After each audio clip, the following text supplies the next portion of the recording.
मैं आज के 457वें दिवस में दैनिक युगहर कार्यक्रम में जो हमेशा शुरू से लेकर अभी तक इसमें पूर्ण सहभागिता के साथ सहयोग कर रहे हैं और किसानों के हित में नर्मदापुरम जिले में ही नहीं पूरे मध्य प्रदेश में अपना किसानों के कल्याण के लिए लगातार प्रवास करते हैं, मोटिवेट करते हैं और जैविक खेती कार्यक्रम, पतंजलि समृद्धि कार्यक्रम और जैविक प्रमाणीकरण दिव्य योग मंदिर ट्रस्ट के माध्यम से आदरणीय रमेश चंद मेहरा जी निश्चित हर क्षेत्र में सक्रिय हैं और वो प्राचार्य से लेकर रिटायर्ड हुए हैं। पहले शिक्षक रहे हैं और शिक्षा के क्षेत्र में उन्होंने जो क्षेत्र में अलग जगाई है, उसके लिए जब हम नर्मदापुरम में जाते हैं, प्रवास करते हैं, गांव-गांव जाते हैं, वहां उनका सम्मान देखते हैं। गुरुजी, तो इनका आप खेती के मामले में हर जगह किसानों के पास जा रहे हैं, ग्रुप बना रहे हैं और जैविक खेती के लिए प्रेरणा दे रहे हैं। ऐसे हमारे यशस्वी आदरणीय रमेश चंद मेहरा जी को मैं सादर आमंत्रित करता हूं कि वो आए और अपना उद्बोधन देने का कष्ट करें। जी ओम, सदन को सादर नमन। मैं रमेश मेहरा, नर्मदापुरम मध्य प्रदेश से। हम योगाहार कार्यक्रम में प्रारंभ से ही मैं जुड़ा हूं और योगाहार कार्यक्रम का मूल पहले योग ही था और योग के माध्यम से हमने जो है बहुत सारे योग शिक्षकों को इसमें शामिल किया, जिसमें बहनों का योगदान बहुत अधिक रहा है और बहनों ने हमारे इसमें बहुत मदद की और हम एक साल पूर्ण कर सके, अलग अलग योग शिक्षकों को लेकर के, अलग अलग मुख्य अतिथियों को लेकर के। जो हमने सोचा था कि हम प्रतिदिन एक नए योग शिक्षक और नए मुख्य अतिथि के साथ अपने योगाहार को चलाएंगे, उसको एक साल हम बहुत अच्छे से चला सके। उसमें हमें योग कराने के लिए जो योग शिक्षक आए वो भी बहुत अलग अलग तरह से हमें मिले। किसी ने बहुत फास्ट तेजी से योग कराया, तो किन्हीं ने हमको बहुत धीरे धीरे योग कराया। उनका प्रभाव भी हमारे जीवन पर पड़ा है। हमने बहुत सारी नई नई चीजें, हर दिन हम एक कुछ ना कुछ नया सीखते रहे हैं और अपने जीवन में उन्हें उतारने का प्रयास किया है। इसी प्रकार जब योग के साथ आहार जुड़ा, तो आहार के संबंध में भी जब जैविक खेती के संबंध में कि आहार हमारा कैसा हो, तो जैविक खेती पर जो विचार आया और उसके संबंध में हमारे मुख्य अतिथियों ने जो अलग अलग तरह से हमको जानकारी दी, वो जानकारी भी हमारे लिए बहुत उपयोगी हुई। न केवल हम पूरे देश से बल्कि विदेशों से भी हमारे योग शिक्षक और मुख्य अतिथि इसमें जुड़े हैं। उनके विचार हमने सुने और उन विचारों को हमने जो है अंगीकार किया है। बहुत नए नए लोगों से इसमें मिलना, एक तरह से हमारे परिवार जैसा ये मंच बन गया है और जब एक दूसरे से मिलते हैं, नहीं मिलते हैं, तो वो थोड़ा सा हमको लगता है कि आज कोई हमारे साथी उपस्थित नहीं हुए। हम बहुत सारे उदाहरण ऐसे दे सकते हैं कि जब हम अपने मुख्य अतिथियों को जोड़ रहे थे, तो बहुत निवेदन करके उनसे निवेदन करना, आग्रह करना, उनको मुख्य इसमें लेके आना, तो बहुत सारे नए लोगों से इसका पहले परिचय होता और जब वो इसमें जुड़ जाते तो फिर बहुत आत्मीय रूप से जुड़ जाते। आदरणीय मैं शरद वर्मा जी का उदाहरण देता हूँ कि हम एक कार्यक्रम में उनसे मिले और कार्यक्रम में मिलकर के उनसे बात की कि भाई आपको हमारे मुख्य अतिथि बनना है। तो उन्होंने कहा कि ठीक है, पहले मैं देखूंगा। उनको लिंक भेजी। लिंक भेजने के बाद पर जो एक बार वो जो उससे जुड़े और जब मुख्य अतिथि बने, तो हम देखते हैं वो निरंतर हमारे सहयोगी हो गए। ऐसे बहुत सारे लोग हमारे सहयोगी इसमें बने हैं और उनके अनुभवों का लाभ भी हमें मिला है। अब जब हम किसी समस्या या किसी बात को साझा करते हैं, सहयोग लेते हैं, तो वो हमें सहयोग करते हैं। इस तरह से जब हमने देखा कि प्रशिक्षण की बात आई, जैसे पूना में प्रशिक्षण की बात आई, तो हम लोगों ने कहा कि जब सुना कि दीपक जी जो है अपनी एक लैब बना रहे हैं, तो हमें यहाँ से भी सोचा कि चलो लोगों को लेकर के चले, और यहाँ से हम 5 लोगों को उस लैब के लिए ले गए।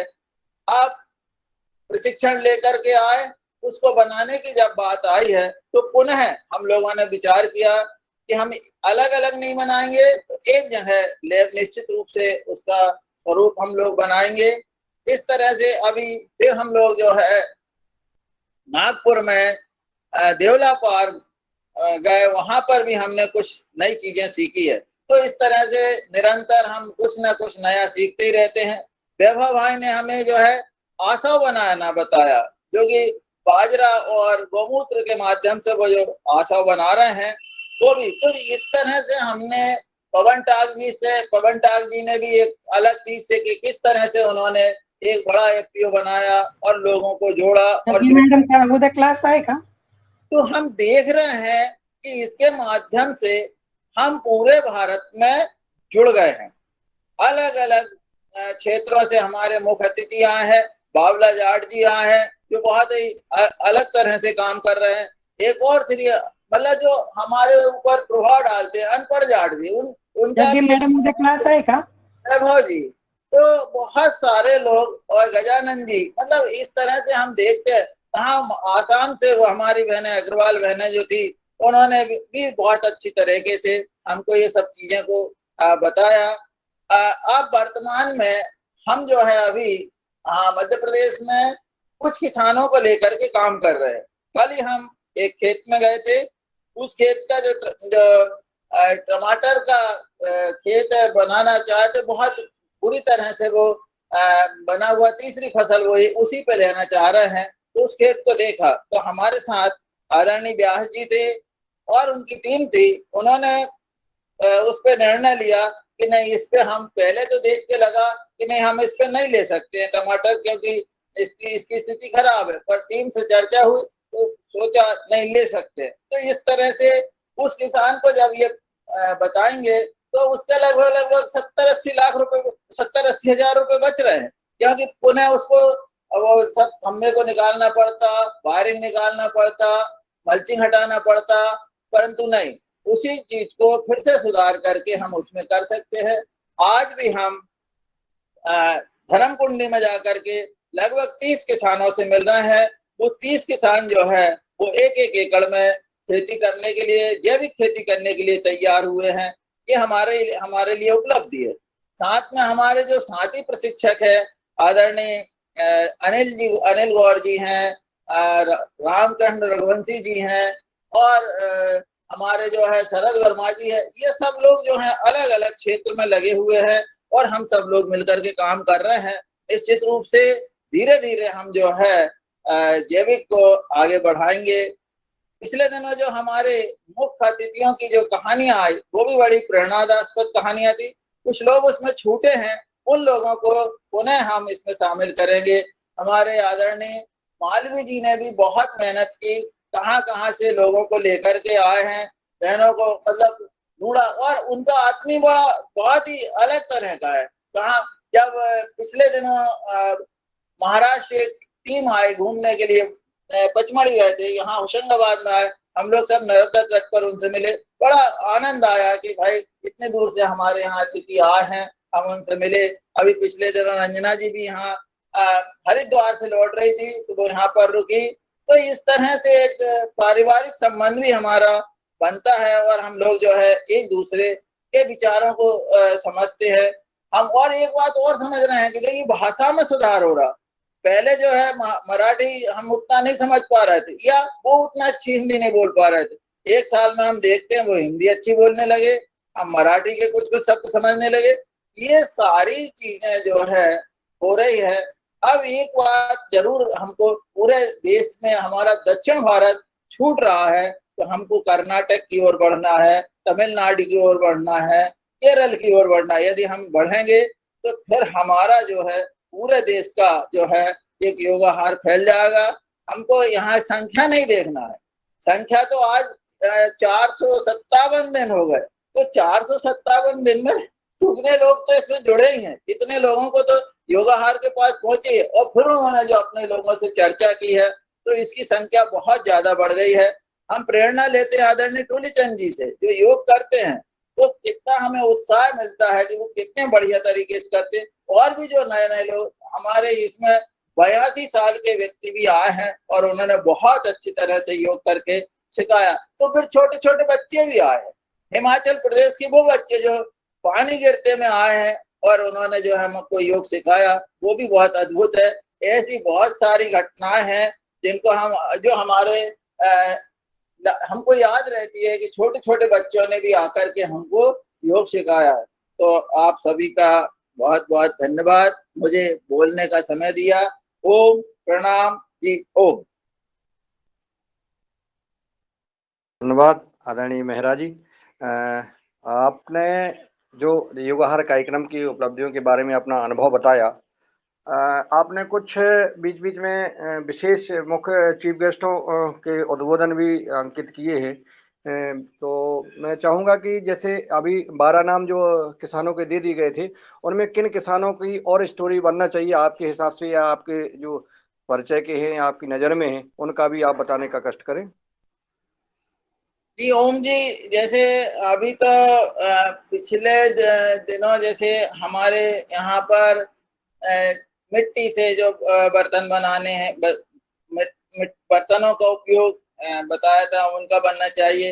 एक बहन जी आई थी जिन्होंने हमें भोजन पर बहुत अच्छी जानकारी दी थी, उनका बनना चाहिए।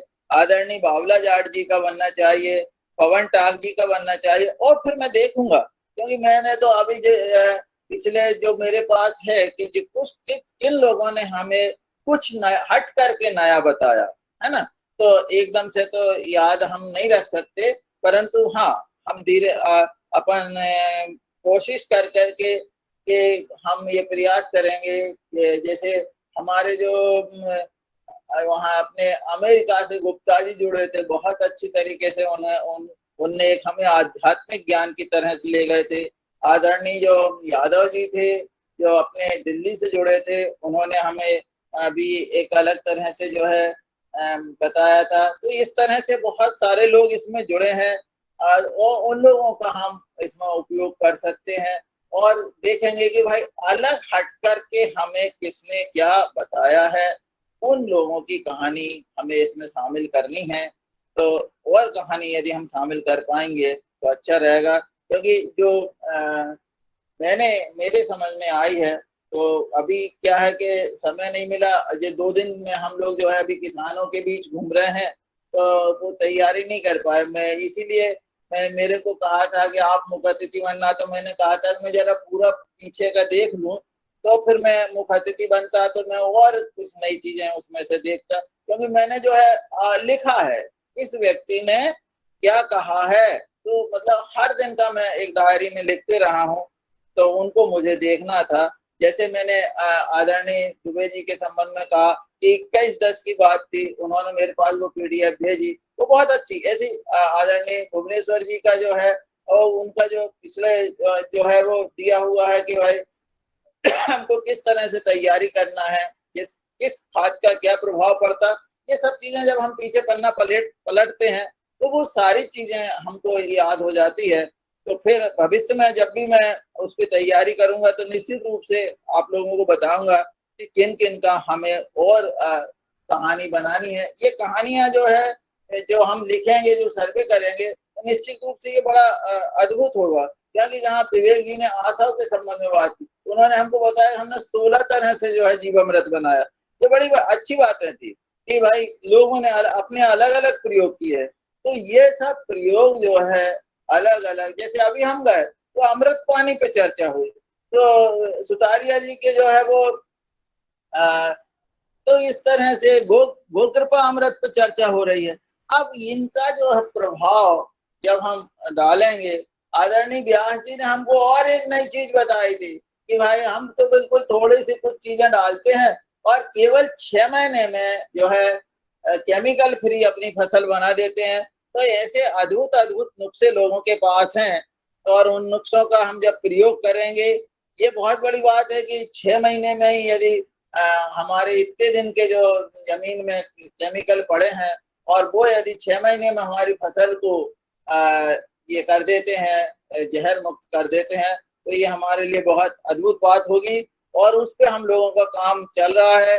कल एक किसान जो है वो तैयार भी हुए हैं और उन्होंने कहा है कि हम 5 एकड़ में आपका प्रयोग करेंगे। तो ये हमारे लिए उपलब्धि होगी कि यदि वो 5 एकड़ में ये करते हैं और वो भी सब्जी पे कर रहे हैं। सब्जी में ही सबसे ज्यादा जहर का उपयोग होता है, सब्जी में ही सबसे ज्यादा पेस्टिसाइड डल जाता है, बीडीसाइड डल जाता है। तो ये जो चीजें हैं यदि हो जाएगी और उसके निर्णय हमको अगले 6 महीने में मिलेंगे तो फिर तो हम बहुत आराम से सब लोगों को बता सकते हैं कि भाई ये 6 महीने में ही हम जो है अपनी जमीन को सुधार सकते हैं। बहुत सारे इस तरह से अपने देश में अलग अलग क्षेत्रों में अलग अलग काम हो रहे हैं। अभी हमको एक अपने वहां से देवलापार में योगेश जी मिले थे, वो अहमदनगर के हैं। उन्होंने काली हल्दी पर बहुत अच्छा काम किया है। भविष्य में हम उनको भी यहाँ अपने योगाहार में मुख्य अतिथि बनाएंगे। तो इस तरह से लोग बहुत काम कर रहे हैं। उनने जो हमको बताया कि हमारी एक हल्दी 950 ग्राम से लेकर के 1 किलो तक एक काली हल्दी बनी है, जिसका वो निर्यात कर रहे हैं और बहुत अच्छा पैसा कमा रहे हैं। तो इस तरह से लोग जो है बहुत अलग अलग तरीके से अलग अलग काम कर रहे हैं। और जब हम इन प्रशिक्षणों में कहीं जाते हैं तो निश्चित रूप से हमें नए नए लोग मिलते हैं। अहमदनगर में ही जो है अंगूर का बहुत अच्छा काम होता है। उन्होंने बताया कि भैया हमने अंगूर जो है केवल कोरोना काल में अंगूर से अपने ट्रक के ट्रक बुलाए, किसानों के खेतों से लेके आए और मोहल्ले मोहल्ले बांट दिए, उसमें बहुत पैसे कमा लिए। तो लोग अलग अलग तरीके से अलग अलग काम कर रहे हैं। और कोरोना काल हमारे लिए तो बहुत ज्ञानवर्धक रहा है कि हम लगभग 457 दिन से योग से जुड़े हैं और नए नए लोगों से हम मिल रहे हैं। ये हमारे लिए बहुत उपलब्धि की बात है। तो इस तरह से हम जो है नए नए लोगों से मिलते जा रहे हैं। भिन्न भिन्न तरह के जो प्रशिक्षण होते हैं उनमें हमारी रुचि है कि हम प्रशिक्षण में जाते हैं तो नए नए लोगों से मिलना होता है और फिर कुछ ना कुछ नई चीज मिलते हैं। तो जी ओम प्रणाम सभी को। ओम धन्यवाद आदरणीय मेहरा जी, आपके पुरुषार्थ को पुनः धन्यवाद। आप जो है इस भाव से इस उम्र में अपने लगे हुए हैं और ये प्रभाव दिख रहा है योगाहार कार्यक्रम का। आज आप 30 किसानों से धर्मकुंडी में मीटिंग करने वाले हैं और आगे कल भी आपने किसानों के साथ बैठक की। किसान 5-5 एकड़ जब जमीन में जैविक खेती करने के लिए तैयार हो रहे हैं तो ये छोटा और छोटी उपलब्धि नहीं है। यही उद्देश्य है, गांव गांव जाना, जैविक निर्मल ग्राम अभियान यात्रा, यह जो आप संचालन कर रहे हैं, इससे हम सबको प्रेरणा लेना चाहिए कि हमको अपने क्षेत्र में अपने गांव में किसानों के पास जाएं और उनको प्रेरणा दें और उनको मार्गदर्शन करें, उनको तकनीकी सहयोग करके और हम जैविक खेती कराएं। और उनको करने से जब इनको लाभ होगा तो अन्य पड़ोसी किसान देखेंगे और वो करेंगे। इस प्रकार से ये कार्यक्रम जो बढ़ रहा है, मैं चाहूँगा कि जो किसान की स्टोरी के बारे में कल चर्चा हो रही थी, क्योंकि कल सदन के कमेंट नहीं आ पाए थे, हमारे आदरणीय डॉक्टर विनोद भट्ट जी ने बोला था कि हम जब महान पुरुषों के प्रेरणा से, स्टोरी से और कहानियों से या फिल्मों से हम जो है अपनी प्रेरणा लेते हैं और अपना मन बना लेते हैं, तो जिस प्रकार का सामर्थ्य व्यक्ति होता है और वो आगे बढ़ता जाता है किसी भी क्षेत्र में, चाहे वो जैविक खेती हो, चाहे राष्ट्र विचारधारा हो। आज हम जो है जब जो खेती किसानी की बात कर रहे हैं कि जनसंख्या बढ़ की भी बात आपने की, किसानों को जमीन में के साधन, फसल कौन कौन सी कहाँ बोना है, बीज कहाँ से लाना है, कैसे उपचार करना है, मिट्टी हमें किस प्रकार से उसकी टेस्टिंग कराना है, उसमें कैसे उपचार करना है, इस प्रकार की विभिन्न चर्चाएं आपने की। और उसमें हमें जो किसान की स्टोरी लिखना है, किसान भाई हमारे उपस्थित हैं, वैज्ञानिक गण उपस्थित हैं, उसमें कैसे और तैयारी करना है, किसान को क्या क्या जानकारी लिखना है, और वो भी थोड़ा सा इस योगाहार कार्यक्रम में चर्चा हो जाए। और जैसे कि आपने बताया कि उपभोक्ता चिन्हित करना, योग आहार सुनना। और हमारे आदरणीय पवन सर ने कल जो है कहा था कि हमको जो है अब उपभोक्ताओं की भी एक स्टोरी बनाना है, उपभोक्ताओं को चुनना है। उपभोक्ता कहेंगे कि हमने जो है फलाने किसान से, जैविक किसान से ये उत्पादन लिया, ये सब्जी ली, ये अनाज लिया, उसका हमने उपयोग किया और हमें क्या लाभ मिला। इस प्रकार से इस देश में जैविक खेती की जो उपभोक्ता और उत्पादक दोनों के हम जो वीडियो बनाएंगे, स्टोरी बनाएंगे, वो देश तक पहुंचेंगे तो निश्चित लाभ मिलेगा। मैं आदरणीय सदन से निवेदन करता हूं कि किसान की स्टोरी के कहानी, सफल किसान की कहानी के रूप में किसी का कोई मार्गदर्शन हो तो आप अनम्यूट करके अपना मार्गदर्शन देने का कष्ट करें। आदरणीय सदन। ओम ओम कविता कविता मैडम। जी आदरणीय कविता जी सादर आमंत्रित जी। ओम। चलो सभी को प्रणाम। ओम। स्वामीजींना कोटी कोटी प्रणाम, तसेच बालकृष्ण यांनाही कोटी कोटी प्रणाम, वंदन। रंजू दीदींना जन्मदिन की बहुत बहुत शुभकामनाएं। है क्या रंजू दीदी? जी धन्यवाद आदरणीय कविता जी। आणि खरं मी मराठी बोलते। खरंच आपला वर्ग खूपच सुंदर आणि एवढे वर्ष म्हणजे जवळपास 1.5 वर्ष होत आहे, खूप सुंदर पद्धतीने चालू आहे आणि असंच चालू राहो। आम्ही योग टीचर देत राहू, चीफ गेस्ट देत राहू, प्रयत्न करू बस। ओम। धन्यवाद धन्यवाद आदरणीय कविता जी आपने। और हम मैं आमंत्रित करूंगा, चलिए मैं आमंत्रित कर लेता हूं आदरणीय भुवनेश्वर राय जी को, वो आए और अपना सुझाव रखें। धन्यवाद आदरणीय मुनीलाल जी। आज इस कार्यक्रम में उपस्थित सभी महानुभावों का मैं हृदय से बहुत ही हृदय की गहराइयों से सबका अभिवादन करना चाहता हूं। निश्चित रूप से जो मेहरा जी ने कहा कि आज इतने दिनों से हम लोग इस कार्यक्रम को कर रहे हैं, और निश्चित रूप से मैं शुरुआत जब हुआ था तो उस समय बहुत से लोगों को जो शुरू में जुड़ते थे उनको बहुत कुछ चीजें बिल्कुल कम जानकारी रहता था। हम लोगों को भी फील्ड की बहुत सी ऐसी जानकारी थी जो नहीं होता था।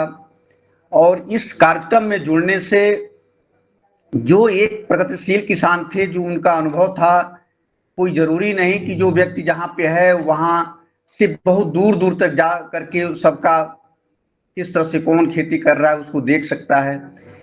लेकिन इस योगाहार कार्यक्रम के माध्यम से पूरे देश के लोगों का जो अच्छे प्रगतिशील किसान थे वो अपनी खेती किस तरह से कर रहे हैं, अपना किस तरह से बढ़ा रहे हैं। और मैंने उसमें देखा कि जितने भी किसान, जितने लोग आए, कोई ऐसा नहीं था जो बिल्कुल असंतुष्ट हो। सब लोग संतुष्ट थे और सबका ये कहना था करीब करीब कि जो हम लोग केमिकल खेती कर रहे हैं उसके बराबर ही हम या उससे ज्यादा प्रॉफिट ले रहे हैं। जो लोग थोड़ा सा स्मार्ट रूप से काम किए, अपनी खेती इसमें स्मार्टनेस दिखाए, वो कुछ ज्यादा आगे रहे। जो थोड़ा सा कम कर पाए वो थोड़ा सा कम रहे, लेकिन निश्चित रूप से सबका इसमें भला हुआ, सब लोग प्रॉफिट लिए। तो ये सब सुन करके जब कोई बात, देखिए अंतर क्या होता है कि जब कोई बात कोई व्यक्ति बार बार सुनता है तो फिर उसके दिमाग में उस बात को करने के लिए, उस कार्यक्रम को आगे बढ़ाने के लिए एक उत्सुकता रहती है और फिर उस पर आगे चल देता है। और ज्यों ही आदमी पहला कदम रख देता है, निश्चित मानिए कि दूसरा कदम अपने आप आगे बढ़ जाता है और वो व्यक्ति आगे निकल ही जाता है। क्योंकि हम लोग का भी बहुत अनुभव रहा है, हम लोग देखे हैं कि बहुत ऐसे किसान जो बिल्कुल ऐसे टेम्पोररी खेती, अपना आया गया वाली खेती कर रहे हैं, और जब मुलाकात होती थी, कुछ बातचीत होता था थोड़ा सा, लेकिन जब वो थोड़ा सा अपने को आगे बढ़ाने की कोशिश किए फिर वो रुके नहीं और उनको दिखाई दिया कि जब हम आगे बढ़ गए तो फिर हमारा भला हुआ, हम जो है विकास के पथ पर चले। इतना ही तक नहीं, आप देखिए कि इस कार्यक्रम में कितने ऐसे लोग हैं जो खेती करना शुरू किए। अपने जिले के जिला कृषि अधिकारी, प्लांट प्रोटेक्शन अफसर, मतलब कृषि विभाग के सारे अधिकारी, यहाँ तक कि प्रशासनिक अधिकारी, सब लोग उनको जान गए। ये कम बात नहीं होती है। एक समय था कि किसान को मतलब ये अधिकारी जो है बिल्कुल नहीं जानते थे, लेकिन जो लोग इसमें थोड़ा सा आगे बढ़े उनको जिले के सारे अधिकारी जान गए, प्रदेश तक के अधिकारी जानना शुरू कर दिए, और एक जिला पर भी अपना वो अवार्ड लिए, प्रदेश स्तर पर भी अवार्ड लिए। उस अवार्ड में आर्थिक रूप से भी मदद मिला, देश में नाम हुआ, सम्मान हुआ। ये बहुत बड़ी बात होती है। आदमी जिंदगी भर कमाता है, जिंदगी भर नौकरी करता है, लेकिन कहीं उस जगह पर नहीं पहुंच पाता है जहां पे थोड़ा सा मुझे सम्मान मिले। लेकिन ये सम्मान जब मिलता है तो उस समय आदमी को ये लगता है कि देखिए, मेरा हृदय वास्तव में एक जन्म लेने का स्वार्थ जो हमारा था कि हमने इस पृथ्वी पर जन्म लिया, वो फायदा हो रहा है। ये भी नहीं है कि वो केवल देश सेवा में ही लगे रहे, समाज सेवा में ही लगे रहे।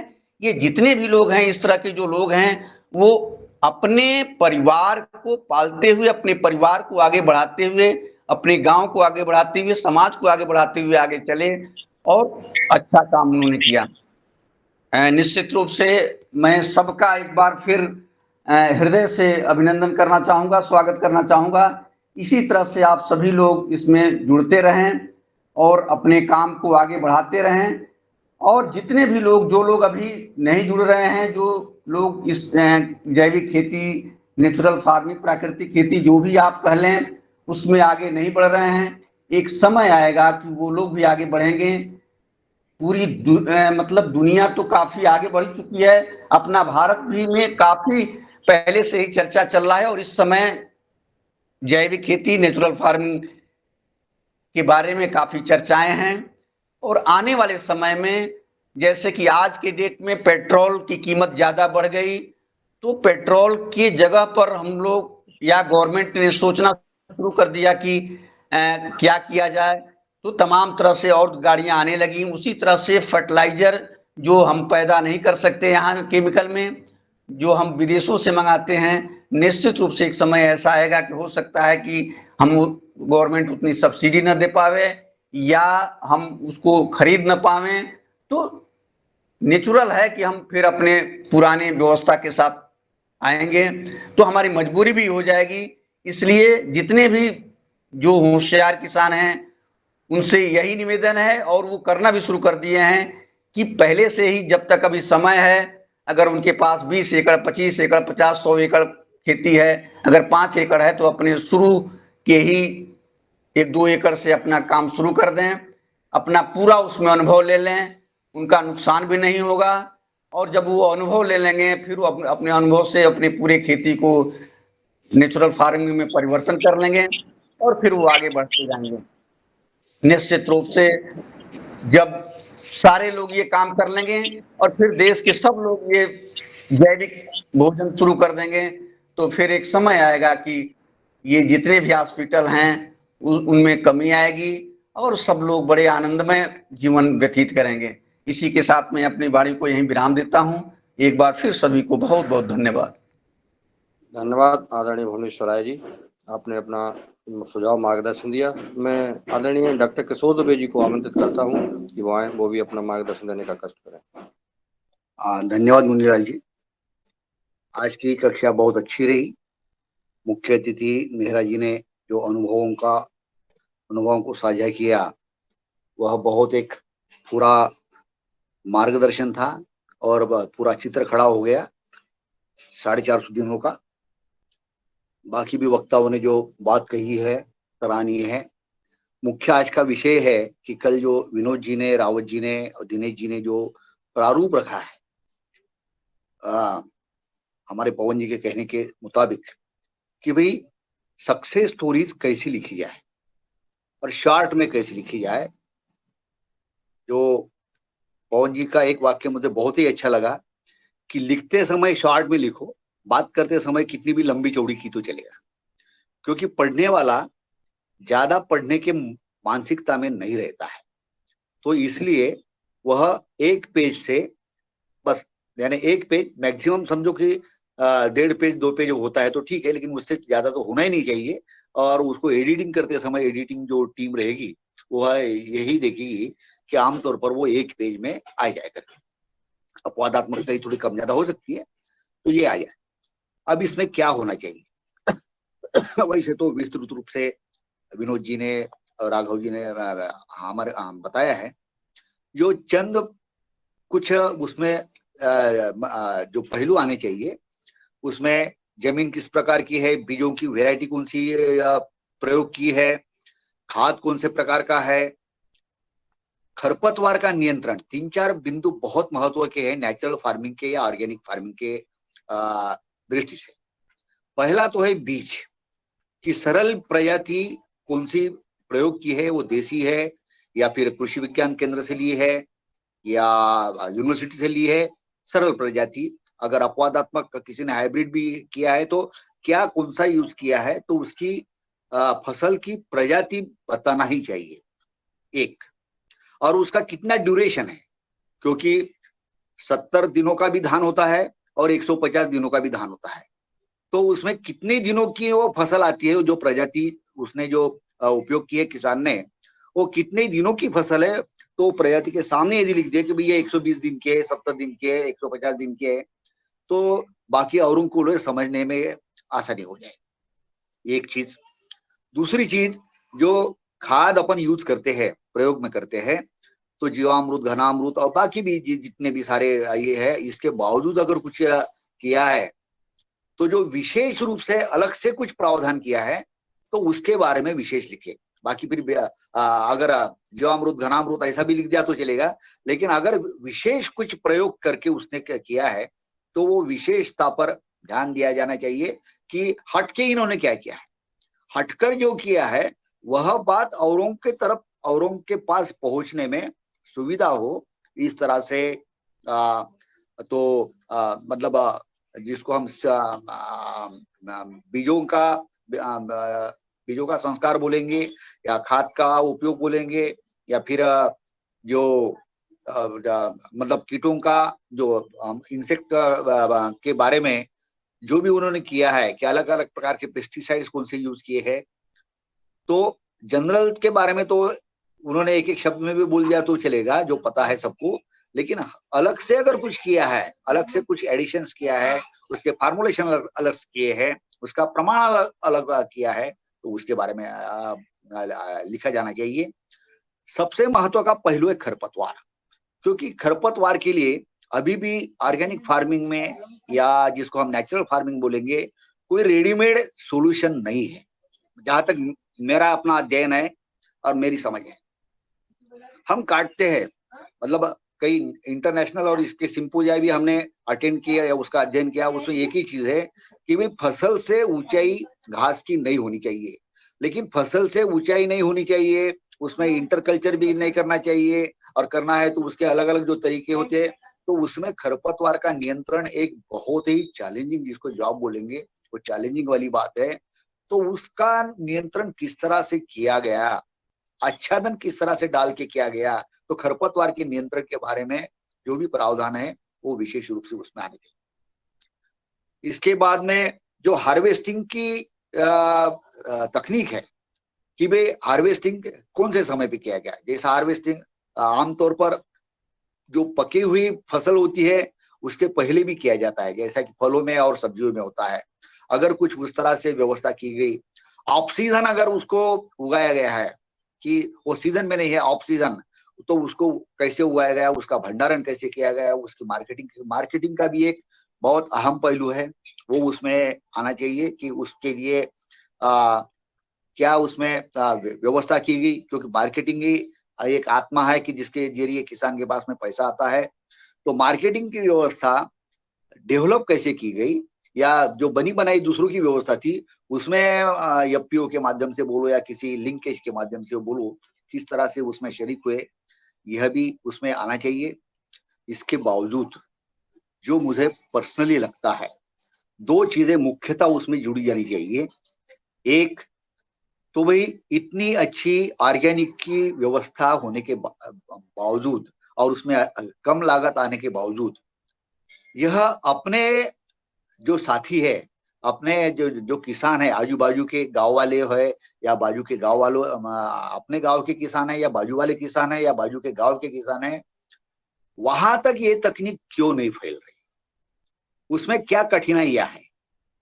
तो ये कठिनाइयों के बारे में भी यदि वो सक्सेस स्टोरी में आए तो निश्चित रूप से हम बाकी लोगों को समझने में सुविधा हो जाएंगी कि भाई ये क्या दिक्कतें हैं, उन दिक्कतों को कैसे दूर किया जाना चाहिए। इसके बारे में जो अनुसंधान वाले लोग हैं, विचारक लोग हैं और बाकी प्रगतिशील किसान भी है, वो भी वैज्ञानिक ही है, तो वो सब इसके बारे में सोचेंगे कि ये इतना अच्छा उत्पाद होने के बावजूद, तकनीक होने के बावजूद क्यों नहीं फैल गया। क्योंकि मैंने कई बार यही सवाल पूछा है। जैसे जयराम गायकवाड़ 7 एकड़ की खेती में वो 10 साल से 40 से 50 लाख का उत्पादन ले रहे हैं। उनके घर में और उनके गांव में मैंने 2-3 बार हाल्ट किया, किसानों की मीटिंग आयोजित की और उनको यही पूछा कि आपके एक किसान अगर 7 एकड़ में 40 से 50 लाख का उत्पादन ले रहे हैं और वो सालाना आप देख रहे हो, इसके बावजूद क्यों नहीं बढ़ रहा, आप उसको क्यों नहीं रिप्लिका करना चाहते हो। तो वहीं पे जो कुछ चीजें उभर के आई, ऐसी ही चीजें औरों के साथ में भी कुछ उभर के आ सकती है, तो इसके बारे में भी जानकारी उसमें होनी चाहिए। एक और दूसरा एक पहलू कि हर किसान, जैसा मैं बार बार कहता हूं कि देसी गाय खुद नहीं बाहर रख सकता, तो ऐसे में क्योंकि 2-4 किसानों के साथ में मेरी जब बात हुई है तो उन्होंने कहा कि भाई हम तो गोबर खरीदते हैं, जिसके पास में देसी गाय है उससे हम खरीद लेते हैं किलो के हिसाब से। अगर गोमूत्र भी है देसी गाय का, वो भी हम लीटर के माध्यम से खरीदते हैं जैसा, और उनकी 15 दिन के 1 महीने का पेमेंट हम दे देते हैं और वो 2-4 साल से कर रहे हैं। तो ऐसी व्यवस्था करके भी वो अच्छी फसल उगा रहे हैं। तो इस तरह के अगर कुछ प्रयोग उन्होंने किए होंगे, या फिर कुछ किसानों के साथ में जब बात हुई है तो उन्होंने ये कहना कि भाई हम उसको देसी गाय का जो गोबर है उसको हम जामन के रूप में प्रयोग करते हैं। जैसा 2-3 दिन के पहले हमारे एक मुख्य अतिथि थे हिमाचल या कुछ, उन्होंने भी इसमें मंजूरी दी कि हाँ, कि उनके पहाड़ यहाँ पे भी ऐसा किया जाता है। तो इस तरह से अगर कुछ जामन के माध्यम से या दूसरे माध्यम से अगर प्रयोग किए गए हैं तो उसका भी उल्लेख ये सक्सेस स्टोरी में होना चाहिए।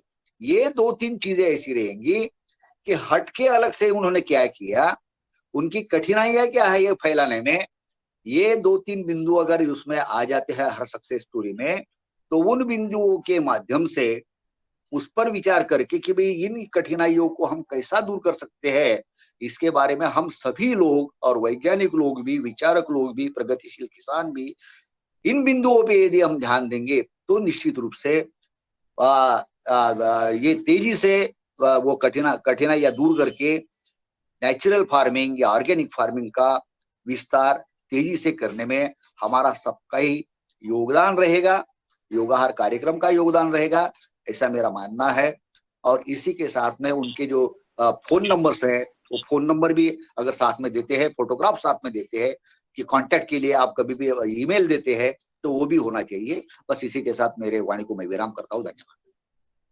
धन्यवाद आदरणीय डॉक्टर साहब। आपने जो विषय था कि बीज, खरपतवार, हार्वेस्टिंग, मार्केटिंग और कठिनाइयां किसान को क्या क्या हुई हैं, उनका समाधान कैसे किया है, स्टोरी में उसका उल्लेख आए और किसान की स्टोरी के बारे में ही आज सदन में सुझाव लिए जा रहे हैं। अपना अनुभव शेयर कर सकते हैं।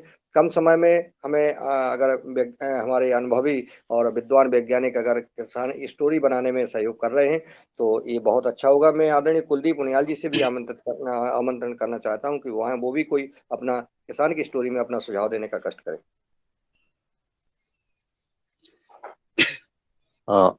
धन्यवाद मुनीलाल जी, आदरणीय मुनीलाल जी। सभी को ओम। और आज की कक्षा हमारी बहुत सुंदर रही और उसमें काफी जो सुझाव आए हैं काफी महत्वपूर्ण थे।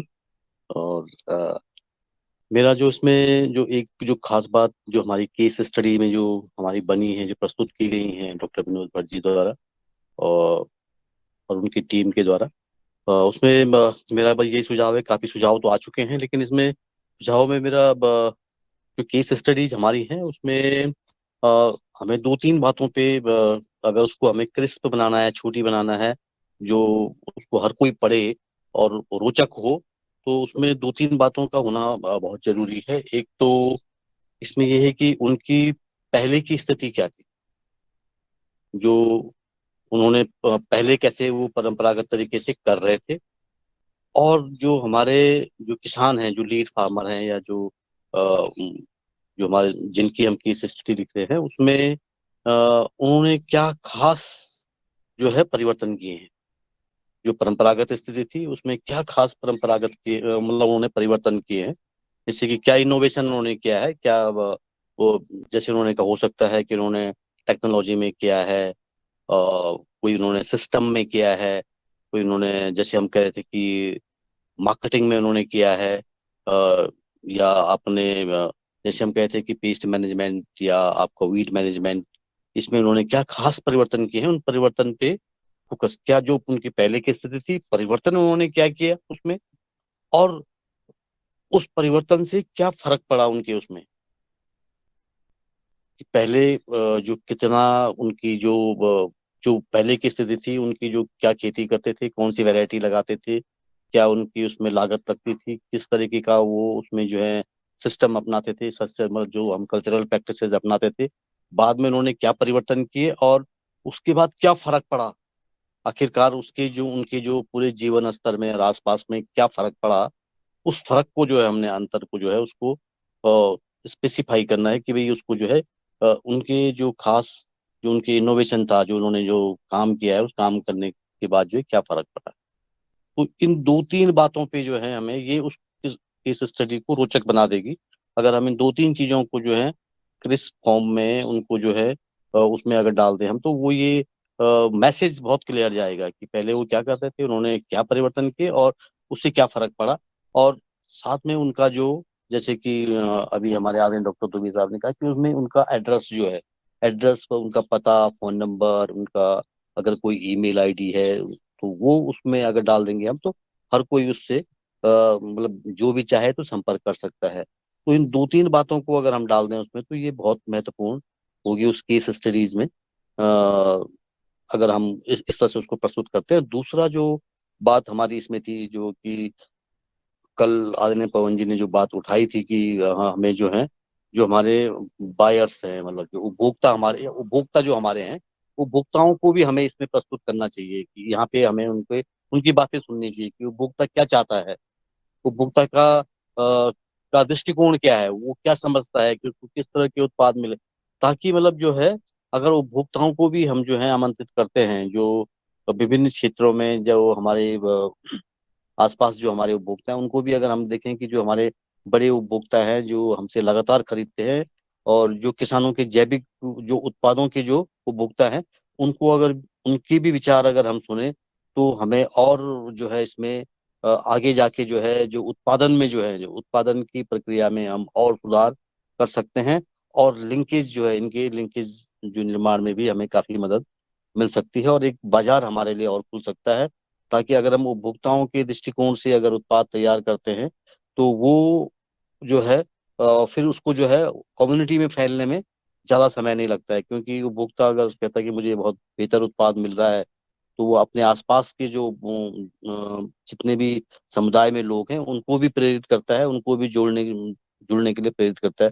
वो सिर्फ अपने अनुभवों को शेयर करता है, और उन अनुभवों से ही जो है लोग प्रेरित हो जाते हैं। तो ये बहुत महत्वपूर्ण है कि हम इसमें एक दौर हम जो है इसमें उनका भी चलाएं, या बीच बीच में हम जो उपभोक्ताएं होते हैं, जो जैविक उपभोक्ता हैं, उनको भी यहाँ पे बुलाएं, और उनका भी दृष्टिकोण हमें सुनना चाहिए, और जिससे कि हम सबको लाभ होगा, सभी को जो है उससे नई समझ हमारी विकसित होगी, हमारी जो विचारों में जो है, अगर कुछ आमूल चूल परिवर्तन करने होंगे, तो वो भी संभव हो सकते हैं अगर उनके हम विचार सुने। तो ये बहुत महत्वपूर्ण है। और जो ये केस स्टडीज हमारी हैं, ये बहुत ही अगर हम कहें तो ये केस स्टडी बहुत हमारे जो पूरे प्रोडक्शन में जो है, जो हमारा सिस्टम है, उसमें काफी मददगार साबित हो सकती हैं, हमारे किसानों के लिए काफी शिक्षाप्रद हो रही हैं ये। क्योंकि जिन जिन लोगों ने, मुझे जो लगा है, मुझे सबसे ज्यादा जो सीख मिली हमें, कि जो लोग जो हैं विभिन्न जगहों पे बहुत अच्छा कार्य कर रहे हैं, उनको अगर हम जो है उनको अगर हम सुनते हैं, उनके विचार को, उनके अनुभवों को अगर हम सुनते हैं तो वो एक तो गारंटेड होते हैं। गारंटेड का मतलब होता है कि उन्होंने प्रयोग किए होते हैं अपने फील्ड में और वो कई वर्षों से उसको प्रयोग कर रहे हैं, और उनको जब हम सुनते हैं तो वो काफी उनसे हमें लाभ मिलता है। तो ये इस पूरे में जो पिछले 450 दिनों में या 450 दिन तक हम पहुंचने वाले हैं कि इनमें जो सबसे जो महत्वपूर्ण थे कि जो हमारी इस तरह की केस स्टडी आएंगी बहुत लाभकारी हमारे लिए हुई है, और इनसे सबसे ज्यादा ज्ञान हमारे लिए बढ़ा। यही हमारा एक ज्ञान केंद्र जैसा बन गया है। इसी ज्ञान मतलब इन लोगों ने मतलब जो हमारी केस स्टडी जिन्होंने प्रस्तुत की हैं, जिन लोगों ने अपने अनुभव सुनाए हैं, ये हमारे ज्ञान यही हमारे जो है इन लोगों ने जो है अपने अनुभव से हमें जो है एक तरह से एक विश्वविद्यालय का रूप उन्होंने हमको दे दिया है कि हम उनसे लगातार ज्ञान प्राप्त कर रहे हैं, और ऐसे छिपे हुए लोग जो हैं उनको हमें बाहर लाना है, और यही हमें जो है ज्ञान का काम हमें कर रहे हैं, क्योंकि इन्होंने ऑलरेडी प्रयोग किए हुए हैं, ऑलरेडी इन्होंने जो है लंबे समय से इसको देख रहे हैं और जूझ रहे हैं उससे, चाहे वो उत्पादन के क्षेत्र में हो, चाहे वो मार्केटिंग के क्षेत्र में हो, चाहे वो प्रोडक्शन के क्षेत्र में हो, चाहे वो प्लांट प्रोटेक्शन के क्षेत्र में हो। वो सब लोगों ने जो है इन लोगों ने काफी मतलब जो है ऐसे मतलब ऐसे प्रयोग किए हैं कि जिनको जो सर बिल्कुल एक तरह से सर्टिफाइड है। तो वो हमारे लिए बहुत महत्वपूर्ण है। ऐसे लोगों को जोड़ करके हमने जो है इसको एक ज्ञान केंद्र का स्वरूप दे दिया है कि हम इसको जो है एक पूरा एक रोज मतलब इसकी प्यास रहती है कि हम जो है इसको सुने, इन लोगों को सुने जिन लोगों ने जो है ऐसे जो है प्रयास किए हैं। तो ये बहुत महत्वपूर्ण है, और ऐसे लोग हर गांव में हैं। कहते हैं कि जो एक्सटेंशन का जो वो है मतलब सिद्धांत है कि हर गांव में अगर हम देखें तो हर गांव में जो है करीब 5% जो है इनोवेटिव फार्मर्स होते हैं, जो मतलब जो है इनोवेटिव का मतलब जो है जो एक मतलब जो अडॉप्ट करते हैं चीजों को, जो जो जल्दी से प्रयोग मतलब प्रयोग में आ जाते हैं। हम बताते सबको हैं मतलब, लेकिन जो है 5% ऐसे फार्मर्स होते हैं जो एकदम से जो अडॉप्ट करते हैं। जैसे 5% लोग हर क्षेत्र में होते हैं, हर गाँव में होते हैं। तो इनको हम ज्यादा से ज्यादा बात लाएं तो हमें ज्ञान हमारा ज्यादा बढ़ेगा। और इससे जो हमारी जो योगाहार जो हमारी कक्षा है इसमें हमने यही नहीं बल्कि हमने जो हमारे और भी जो लोग मतलब हर किस्म के जो थे, हर वैरायटी के लोग हमारे पास आए हैं, चाहे प्रोडक्शन को लेके, चाहे मार्केटिंग को लेके हैं, चाहे दूसरे जो हमारे जो अन्य भी जो सहायक हमारे जो हैं उपक्रम हैं, जैसे हमने बी कीपिंग को लेके की हमने बात की है, चाहे हम जो है दूसरे हम जो है जैविक खाद दवाइयों के बनाने वाले जो हैं ऐसे भी प्रयोग हमारे सामने जो आए हैं। तो ये लोग इन लोगों को जो हमें और भी जो है जगह देनी चाहिए और स्पेस देना चाहिए, ताकि ये कक्षा जो है हमारी और महत्वपूर्ण हो सके। और बहुत सारे लोगों ने हैंडीक्राफ्ट को लेके भी बात की है। तो ये विविध अनुभव हैं हमारे, और जिससे हम समझ रहे हैं, जिससे हम अपने गांव की, अपने क्षेत्र की, अपने ब्लॉक की, अपने जिले की, अपने देश की जो है इकोनॉमी में परिवर्तन ला सकते हैं। तो ये बहुत महत्वपूर्ण है। और मेरा सभी को धन्यवाद कि आप लोगों ने जो है इस कक्षा को जो है लगातार सतत चलाया है और ज्ञान का भंडार इसको बनाया है। तो मैं यहीं पे अपनी बात को समाप्त करना चाहता हूँ। धन्यवाद। धन्यवाद आदरणीय कुलदीप पुनियाल जी। आपने किसान एक इसमें महत्वपूर्ण विषय दिया है कि पहले किसान की क्या स्थिति थी, अब किसान का खास परिवर्तन किसान ने क्या किया और परिणाम क्या आया, और उपभोक्ता के कमेंट अगर उसमें आते हैं तो ये उपभोक्ता को क्या लाभ मिला उसको उपयोग करने से। ये महत्वपूर्ण आपने किसान की स्टोरी में आपने अपना सुझाव दिया। समय 7:44 हो गए हैं, और जब स्टोरी की बात आती है तो मैं रवि आदित्य जी को निश्चित आमंत्रित करूंगा कि वो आएँ और कम समय में अपना सुझाव प्रस्तुत करने का कष्ट करें, क्योंकि फाइनल में हमें आदरणीय पवन सर को सुनना है, और मैं चाहूँगा कि आप आएँ और अपना सुझाव देने का कष्ट करें। रवि आदित्य जी, बिहार से। बहुत बहुत धन्यवाद मुनीलाल जी। बहुत अच्छी कक्षा रही, और विशेषकर जिस बिंदुओं पे हम लोग अभी बात कर रहे हैं उसमें आदरणीय दुबे सर ने बहुत अच्छी बात कही कि बहुत सारी टर्निंग पॉइंट्स को उस पर लिखना आवश्यक है। और अभी कुलदीप जी ने भी अच्छी बात कही कि पृष्ठभूमि की चर्चा होनी चाहिए कि किस बैकग्राउंड से, किस परिस्थिति में कैसे वह उठ करके आया। मैं इस सभी में एक बात और मैं सिर्फ समाहित करना चाहूँगा कि अगर संभव हो, क्योंकि हमें एक ब्रीफ स्टोरी बनानी है, तो अगर हम लोग इसमें टेबल भी यूज़ कर ले कि किसान की टर्निंग पॉइंट के साथ साथ बढ़ोतरी कैसे हुई।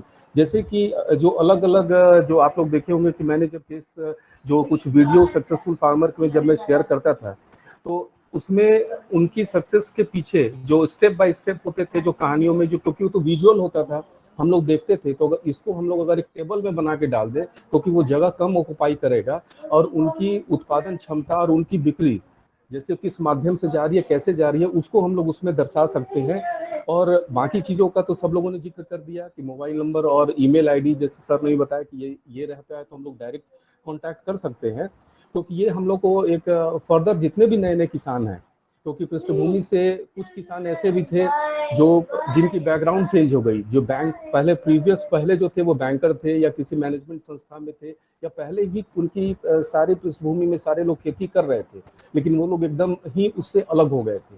तो उन लोगों ने जो एक अपने अंदर जो ड्रास्टिक परिवर्तन किया, क्योंकि वैसे भी जो मौसम की स्थिति है वो अलग अलग है। अभी हम लोग देख ही रहे हैं कि मौसम में भारत में बरसात की स्थिति से लोग बहुत ज़्यादा परेशान है, यूरोप में गर्मी से बहुत ज़्यादा परेशान है। तो समय तो हम लोग को जैविक खेती की ओर प्रेरित कर रहा है। उसमें इन सक्सेसफुल फार्मर की जो कहानियां हैं, उसमें अगर हम लोग कुछ डेटा बेस अगर कर दें, जैसे कुछ छोटा सा टेबल ऐड कर देते हैं कि अगर किसी भी किसान में कि कैसे वो उनकी सेलिंग पॉइंट बढ़ गई, कैसी उनकी उत्पादन क्षमता बढ़ गई और किस वर्ष कैसे बढ़ गए, छोटा सा ऐड करें कि बहुत ही अच्छा कंसोलिडेटेड और समाहित रूप इसमें चला जाएगा। जी जी, बहुत बहुत धन्यवाद आप लोगों का। धन्यवाद आदरणीय रवि आदित्य जी, आपने कम समय में और सारगर्भित बात की कि उसकी उत्पादन क्षमता किसान की कैसे बढ़ी, इस पर इसको भी जोड़ा जाए। बहुत सुंदर सुझाव आ गए हैं। 7:46 हो गए हैं और मैं आदरणीय पवन सर जी को आमंत्रित करूंगा कि वो आए और हम सबका मार्गदर्शन देने का कष्ट करें। आदरणीय पवन सर जी, ओम। नमस्कार सभी को। और सबसे पहले तो रंजना जी को जन्मदिन की बहुत बहुत बधाई है। और उनका उनको उनके परिवार को सबको बहुत बहुत शुभकामनाएं हमारे सबकी तरफ से। आज की हमारी योग कक्षा भी बहुत अच्छी रही और आज की हमारी चर्चा परिचर्चा भी बहुत अच्छी रही है। अब जो इसका निष्कर्ष जो निकल रहा है, धीरे धीरे हमें कंक्लूड करना पड़ेगा और हमें ये जो केस स्टडी का एक प्रारूप जिस पर हम कल से चर्चा कर रहे हैं, वो प्रारूप बनाते हुए उसके हेडिंग और सब हेडिंग्स क्या क्या रहेंगे, अगर वो फाइनलाइज हो जाता है तो हमें सबको, मुझे लगता है कि प्रयास करना चाहिए कि हम सब लोग एक एक व्यक्ति को पकड़ते हुए उसको केंद्र बिंदु मानते हुए किसान को उसके बारे में लिखने का प्रयास करेंगे। और साथ ही बड़ा महत्वपूर्ण चीज एक और बताई इन्होंने कि उस व्यक्ति को रासायनिक से जैविक खेती की तरफ बढ़ने के लिए उसका टर्निंग पॉइंट क्या रहा, वो किस चीज से प्रेरित रहा, क्योंकि यह बड़ा महत्वपूर्ण होता है कि परिवर्तन कैसे हो रहा है और परिवर्तन के कारक क्या रहे।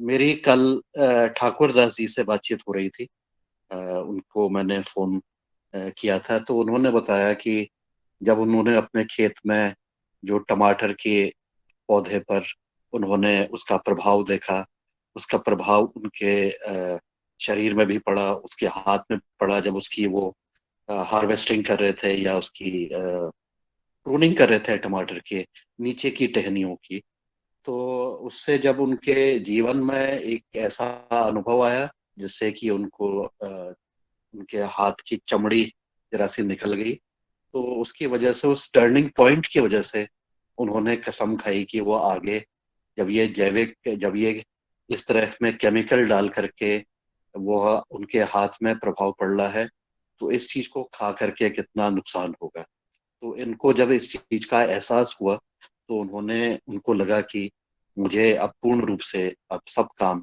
सारे जितनी भी मेरी उत्पादन है उसको पूर्ण रूप से जैविक से करना चाहिए। तो ये भी एक बड़ा महत्वपूर्ण बिंदु है। मुझे लगता है कि हम इन चीजों पर भी जब किसान से बातचीत करते हैं, उसको समझने का प्रयास करते हैं, उसके साथ विस्तार पूर्वक बातचीत होती है, तो इस प्रश्न को भी जरूर पूछें कि उनका टर्निंग पॉइंट क्या रहा।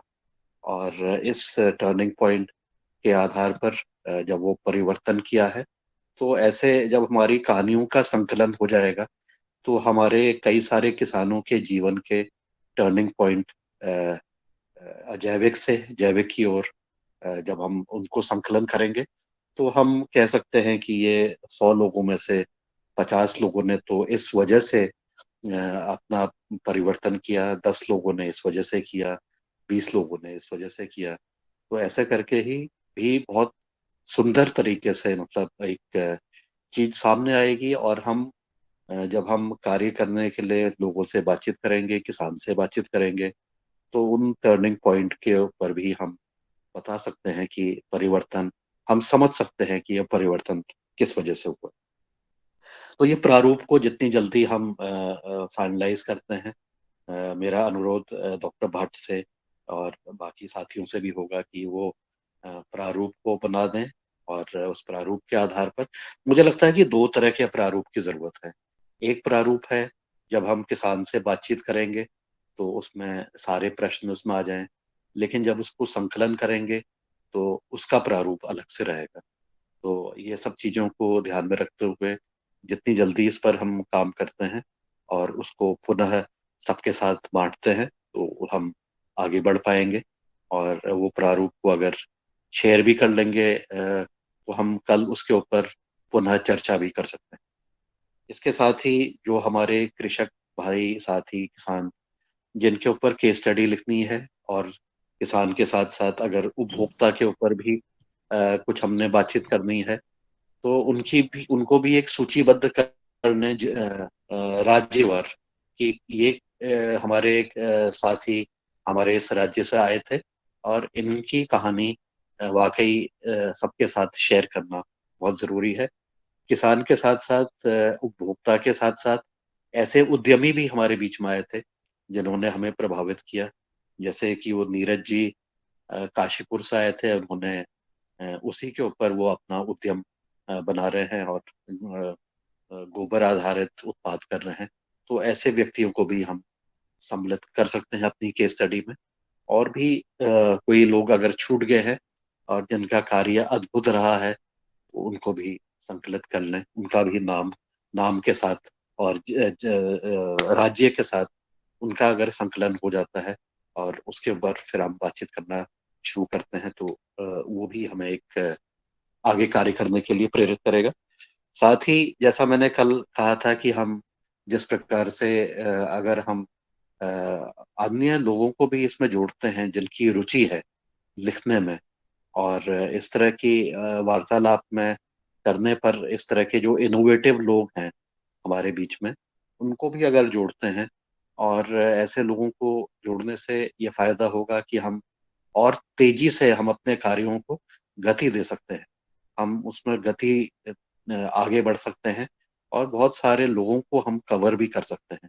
तो ऐसा भी जज्बा जिसके पास हो, ऐसे लोगों को भी ढूंढते हुए ये अगर हम काम किया जाए, इसका क्रियान्वयन किया जाए, तो ये काम और भी तेजी से बढ़ सकता है। तो ये चीजों को अब मूर्त रूप देने का मुझे लगता है कि समय आ गया है। और क्यों नहीं हम इस अगस्त महीने में इसको एक कैंपेन के रूप में लेकर के आगे चलें और इस तरह से कई सारे लोगों को उनके बारे में लिखने का, और उसको फिर कहीं पर कोई टीम इसके एडिटिंग जिससे कि समरूपता आ सके, यूनिफॉर्मिटी आ सके हमारे लेखन में, क्योंकि अलग अलग तरीके से भी लोग इसको लिख सकते हैं। तो इस तरह से एक समरूपता भी अगर आ जाती है तो उससे भी फिर हमें इसको संकलित करते हुए इसको आगे करने पर बहुत अच्छा इसका वो रहेगा। तो यही मुझे कहना है आज के लिए, और आप सभी को बहुत बहुत धन्यवाद, नमस्कार। बहुत अच्छे हमारे डिस्कशन रहे हैं। रमेश चंद मेहरा जी ने सारा पूरे एक साल का 457 दिन का एक निचोड़ हमारे सामने रखा है। और उसमें जो हमारी ये जर्नी रही है, ये हमारी लर्निंग जर्नी बहुत अच्छी रही है। इसमें जो भी इसके साथ जुड़ा है उसको एक सुकून मिला है, और उसको एक आत्मा अंदर से एक शांति भी मिली हुई है, और एक उल्लास भी हुआ है। और ये हमारा जो इस तरह से कार्यक्रम हो रहे हैं, ये रोज ही हमारे योगाहार का उत्सव है। हम कई दिनों से हमने उत्सव नहीं मनाया, लेकिन रोज ये इस तरह की चर्चा परिचर्चा करके सबकी सहभागिता से यही हमारा उत्सव है, ऐसा मेरा मानना है। तो अगर हम उत्सव नहीं भी कर रहे हैं, लेकिन हम तो रोज उत्सव अपना मना रहे हैं। तो इतना ही मुझे कहना है। आप सभी को धन्यवाद। ओम नमस्कार। धन्यवाद आदरणीय श्री पवन सर जी। आपने जी जी आदरणीय आपने किसान का चयन, उनका चिन्हित करना, हेडिंग क्या रहेगी, टर्निंग पॉइंट क्या, टर्निंग पॉइंट पर जो आपने आदरणीय ठाकुरदास जी का उदाहरण दिया है, ये सदन को बहुत ही दिशा मिली है इससे, कि ये बहुत महत्वपूर्ण बात है कि हमें हमारा परिवर्तन, खास परिवर्तन जो पूर्व में आया है, आपने भी उसको कहा है, इस पर हमें बहुत ध्यान देना है। उद्यमी किसान और को चिन्हित करना, और स्वैच्छिक लेखक, आदरणीय पवन सर ने स्वैच्छिक लेखक का आह्वान किया है। सदन में उपस्थित हमारे भाई बहन हैं कि कौन किसान की स्टोरी स्वेच्छा से लिखना चाहते हैं, जिनकी लेखन का मन हो, वो इसमें अपना समर्थन दे सकते हैं, अपने बात रख सकते हैं। और मैं आदरणीय सैयद वर्मा जी कुछ कहना चाहते हैं, उनको मैं सादर आमंत्रित करता हूँ, वो अपना सुझाव रखें। जी, सदन में सभी को ओम। रंजना बहन जी को जन्मदिन की बहुत सारी शुभकामनाएं। बहुत बहुत कृपा रहे उनके ऊपर। आज का मुझे जो किसानों का बहुत अच्छा लगा, लेकिन मैं चाहूंगा कि जो वैज्ञानिक गणों ने जो विशेष बीमारियों के विषय में आयुर्वेदिक जो आए, उन लोगों ने भी बहुत विशिष्ट बताया है। और कुछ ऐसे भी सुझाव आए हैं जो खेती में बहुत परिवर्तन करते हैं। किसी ने अपनी योग्यता से की कोई बनाई, कोई लस्सी बनाई है, किसी ने कुछ बनाया, तो उनके भी दवाओं का एक अलग से पतंजलि की लाइब्रेरी बनना चाहिए। ये मैं पहले से ही बोला हूँ पवन सर को कि सर एक लाइब्रेरी अगर है अपनी ऑनलाइन, तो जिसमें हम लोग जैसे किसी बीमारी के विषय में देखना चाह रहे हैं, तो जैसे मान लो कोई रावत साहब का फंगस पे बहुत ज्यादा और जैविक जो कल्चर है उस पर बहुत ज्यादा उनको नॉलेज है, तो वो ऐसी चीजें रहे तो जब किसान क्या भूल जाता है कुछ दिनों में, तो वो अपना उस लाइब्रेरी में जाके ऑनलाइन अपना देख ले कि भाई ये बीमारी है, ये कल्चर है, ये चीजें मैं लगा रहा हूँ, तो ये कैसे मैं अपना जैविक तरीके से कर सकता हूँ। तो इस चीज का भी मैं जोड़ना चाहूंगा। और जो आयुर्वेदिक में जिन्होंने जो बीमारियों के विषय में जो बताया है, या जो अपने पतंजलि के माध्यम से जिन बीमारियों में बहुत अच्छा असर होता है, उनका भी इसमें समावेश होना चाहिए। और कुछ लोगों की वाणी वाणी इतनी मधुर और इतनी छूने वाली रहती है, उन्हें भी कहीं ना कहीं एक लैब में कैद करके रखना चाहिए, जो कि कभी सुनने में, कभी उसका जो असर है वो हमेशा बना रहता है। और वाणी बहुत ओजस्व, किसी किसी की वाणी इतनी वो रहती है कि उसको बार बार सुनने की इच्छा होती है। तो वो भी कहीं ऐसी व्यवस्था रहे कि हम अगर बार बार सुनना भी चाहे तो उसको एक मंत्र के माफिक सुन सके। बस इतना ही मैं सदन से जी ओम। धन्यवाद जी, ओम। धन्यवाद आदरणीय वर्मा जी। आपने सुझाव दिया कि जो आयुर्वेद का लैब, आयुर्वेद के उपाय जो हमारे विभिन्न विद्वानों ने बताए हैं, उसका संग्रह हो। मैं आपको अवगत भी कराना चाहता हूं कि भारत स्वाभिमान ऐप जो अपना पतंजलि योगपीठ से बना हुआ है, उसमें सभी इस प्रकार के सभी रोगों का कोई भी अपन उसमें डाल सकते, उसमें उसका समाधान है। और योगाहार कार्यक्रम में आपने जो सुझाव दिया है, सदन में सुना है, आदरणीय CGM सर सहित सभी हमारे वैज्ञानिकों ने वो अपना उन्होंने ध्यान दे लिया है, इस पर भी चर्चा हो जाएगी। जैसे और भारत स्वाभिमान ऐप सभी को डाउनलोड कर लेना चाहिए, उसमें सभी का समाधान है सारी चीज़ों का। और इस खेती किसानी से लेकर के आयुर्वेद और योग और राष्ट्र में जो चर्चाएं चल रही हैं, सभी पर उसमें डाउनलोड कर सकते हो उससे। मैं आदरणीय, अब चूँकि अभी 1-2 मिनट का समय भी है, मैं चाहूँगा आदरणीय श्री रघुवीर रावत जी को कि वो भी अपना इस जो आए कमेंट में और कुछ जोड़ना चाहते हैं, क्योंकि किसान की स्टोरी में आपका विशेष वो रहा है, तो आप अपना सुझाव दे सकते हैं। आदरणीय रघुवीर सिंह रावत जी। जी, सदन को मेरा प्रणाम। और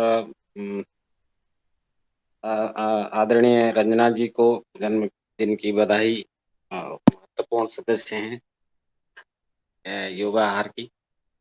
और काफी अच्छी चर्चा रही। जो महत्वपूर्ण मुझे लगा, जो टर्निंग पॉइंट वाला वो बहुत ही अच्छा है। वो होना चाहिए और एक लाइन का होना चाहिए, 2 लाइन का, क्योंकि और जैसे कि आदरणीय पवन जी ने कहा कि हम पूछेंगे क्या किसान से, उसका क्वेश्चनर अलग होना चाहिए और फिर जब हम उसको सम अप करेंगे तो उसका कैसे सम अप करेंगे। तो ये बहुत अच्छा सुझाव आए हैं, मतलब अब इस पे अ हम लोग आपस में चर्चा करके इसको फाइनल करेंगे। अ, कल ही हम बात कर रहे थे ठाकुर दास जो सेब वाले हिमाचल से, कल शाम को हम बात कर रहे थे, तो वो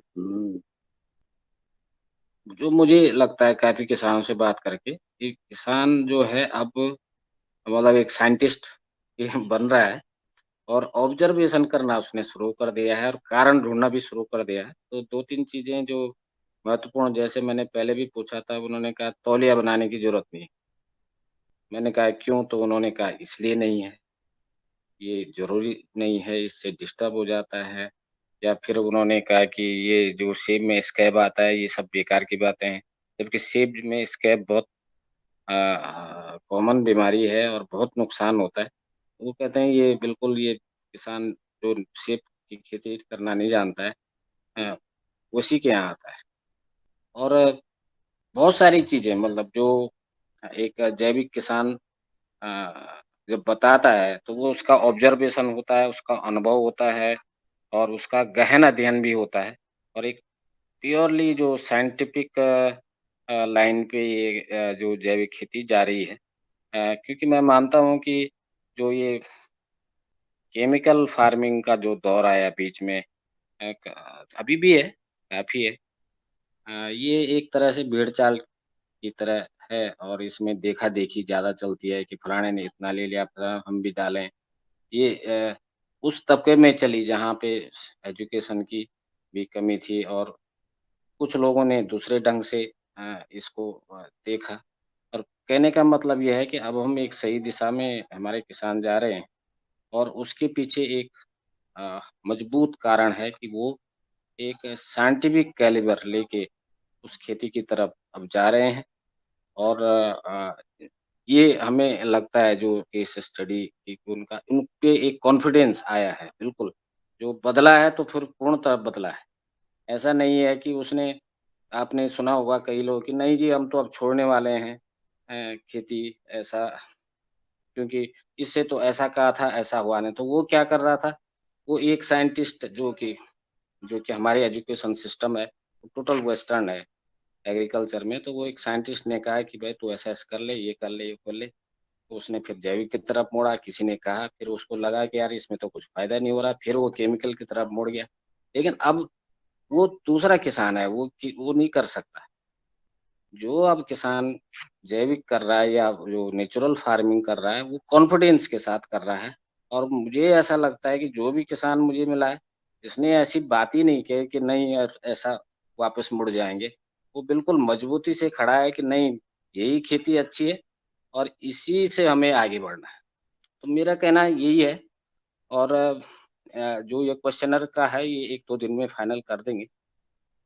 यही सदन को मेरा फिर से प्रणाम। धन्यवाद। धन्यवाद आदरणीय रघुवीर सिंह रावत जी। आपने कहा है अब पहले किसान मुड़ जाता था, पुनः केमिकल की ओर चला जाता। आज बड़े गर्व के साथ और उस कॉन्फिडेंस के साथ खड़ा है कि ये जैविक खेती करना है, यही करना है और दूसरों को प्रेरित करने लगा है। पहले हताश हो जाता था, आज ये अंतर, बहुत महत्वपूर्ण बात आपने कही है।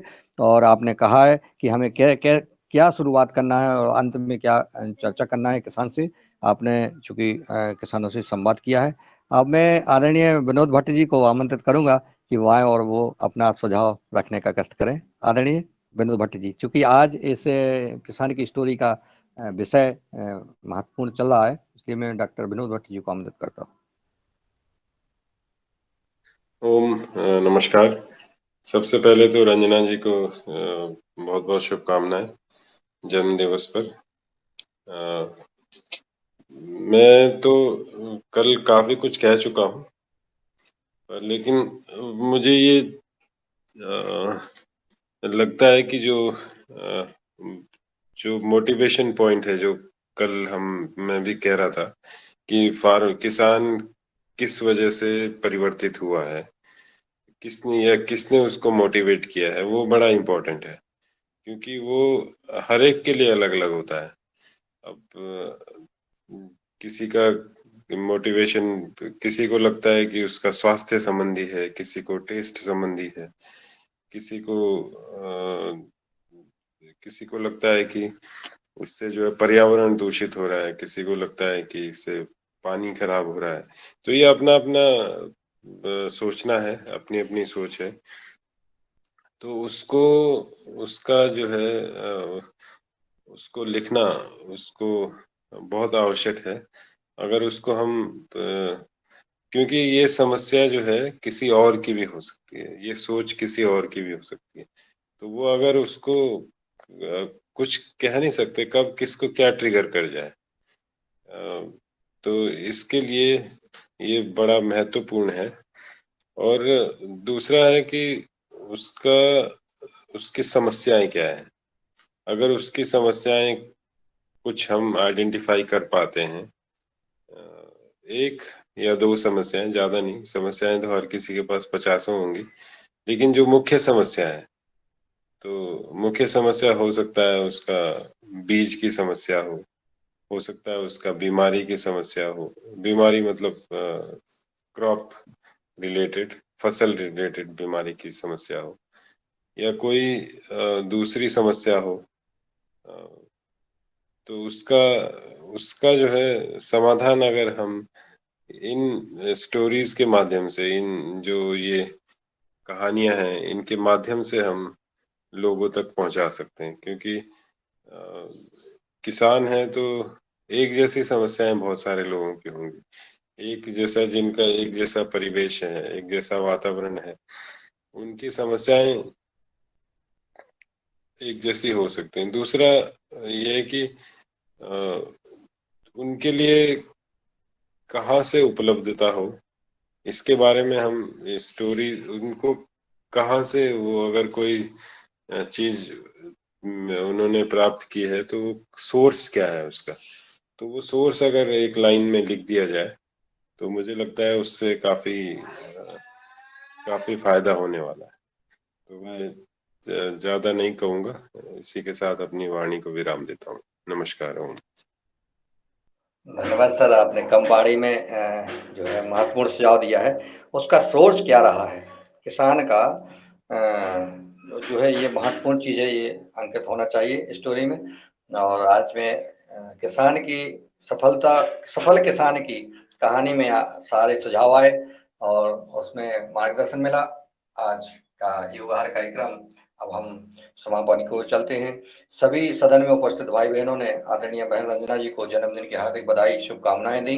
तो मैं आज 1 मिनट के लिए मैं आदरणीय दिनेश जी सेमवाल जी को आमंत्रित करता हूं कि वो आए और वो भी अपना, चूंकि स्टोरी आपने भी संवाद किया है किसानों से, उसमें अगर कुछ सुझाव हो तो सादर आमंत्रित है।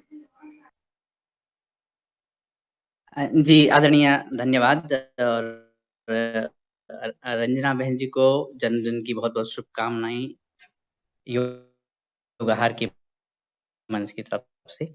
और क्योंकि जो स्टोरी है, लेखन है, वो मेरा प्रिय विषय रहा है। और इस पे जो भी बातें आई हैं वो समग्र रूप से आ चुकी हैं।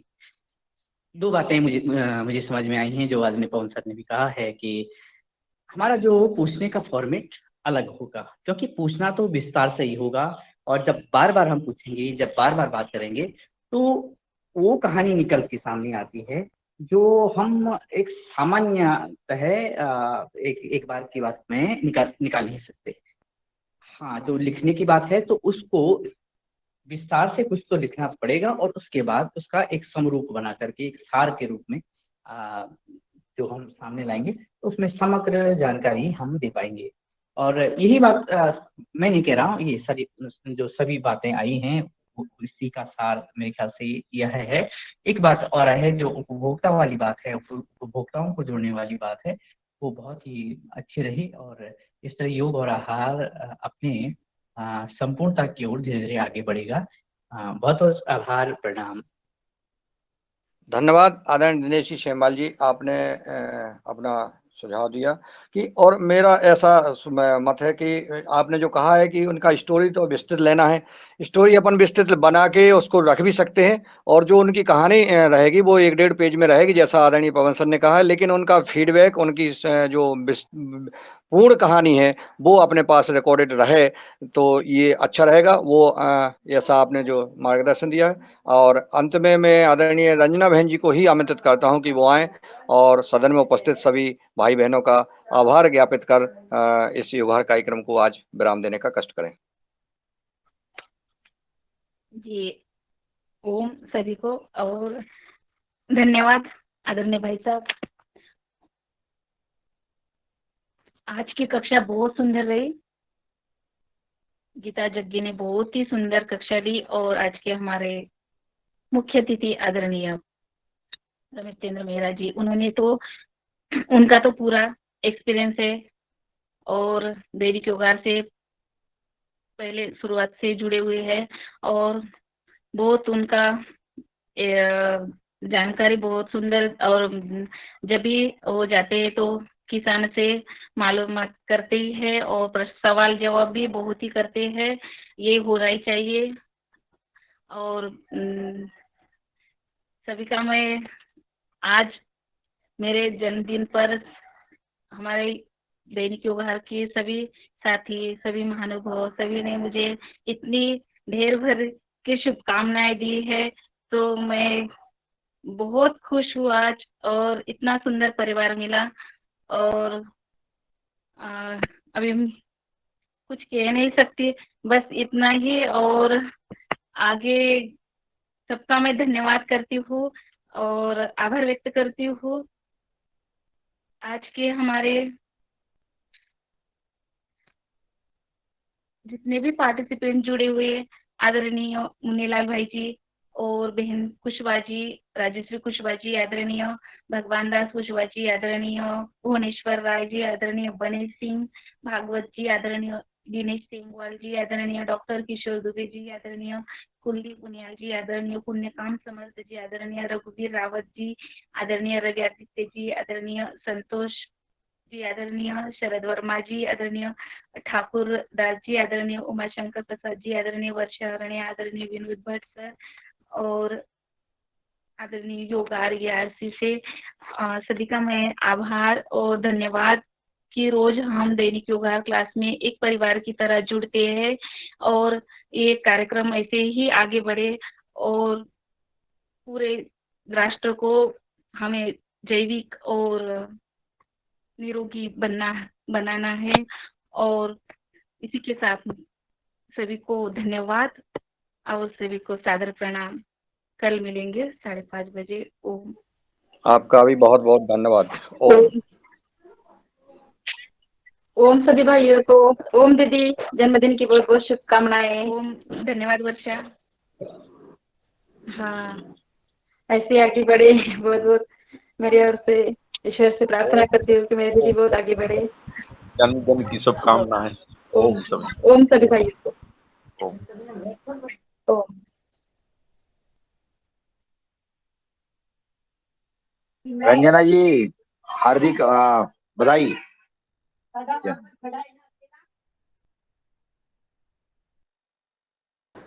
हैप्पी बर्थडे रंजना बहन।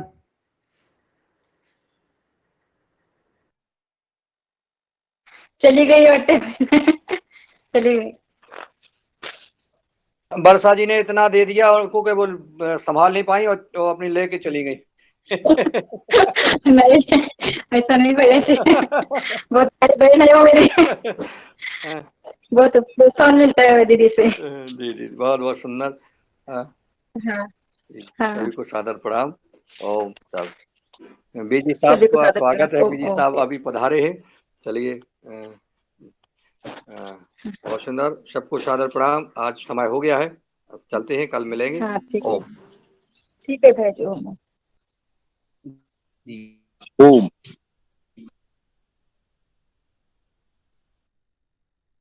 प्रणाम फिर मिलते हैं।